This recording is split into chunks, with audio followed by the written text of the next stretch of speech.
କାହିଁକି ବୁଢ଼ା ରଜା ପାହାଡ଼ର ନା ବୁଢ଼ା ରଜା ହେଲା?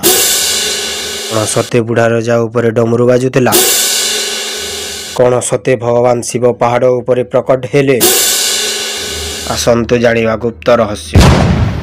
ବହୁତ ପୁରୁଣା ସମୟର କଥା। ସମ୍ବଲପୁର ଜିଲ୍ଲାରେ ଗୋଟିଏ ପାହାଡ଼ ଥିଲା। ବୁଢ଼ା ରଜା। ଆଜି ଯେଉଁ ଜାଗାରେ ଶିବ ମନ୍ଦିର ଅଛି, ପୁରୁଣା କାଳରେ ସେଠାରେ କେହି ଯାଉନଥିଲେ। କିନ୍ତୁ ରାତ୍ରି ସମୟରେ ଡମରୁ ଶବ୍ଦ ଶୁଣିବାକୁ ମିଳୁଥିଲା। ଗାଁର ଲୋକ ଭାବୁଥିଲେ ଏଠି ନିଶ୍ଚୟ ମହାଦେବ ତପସ୍ୟା କରୁଛନ୍ତି। ଗାଁରେ ଗୋଟିଏ ଗାଈ ଚରୁଆଲି ରହୁଥିଲା। ତାର ନାମ ଥିଲା ଭୀମ। ଦିନେ ଭୀମ ଗାଈ ଚରାଇବା ସମୟରେ ପାହାଡ଼ ଉପରକୁ ପାଣି ଖୋଜିବା ପାଇଁ ଗଲା।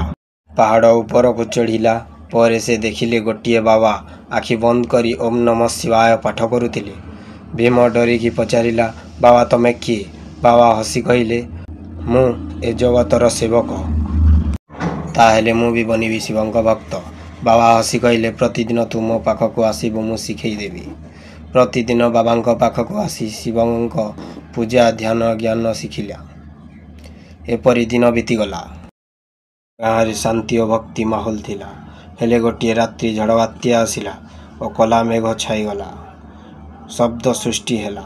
ପାହାଡ଼ ପୁରା ଥରି ଉଠିଲା।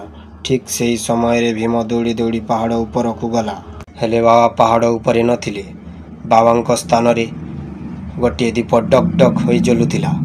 ସେ ଦୀପରୁ ଶବ୍ଦ ଶୁଭିଲା, ଭୀମ ତୁ ଏବେ ମୋର ସେବକ। ଏହି ପାହାଡ଼ରୁ ସଦାସର୍ବଦା ମୁଁ ବିରାଜମାନ ହୋଇ ରହିବି, ବୁଢ଼ା ରଜା ନାମରେ। ଏ ଗାଁ ଲୋକେ ଦେଖିଲେ ପାହାଡ଼ ଉପରେ ଗୋଟିଏ ଶିବଲିଙ୍ଗ ପ୍ରକଟିତ ହେଲା।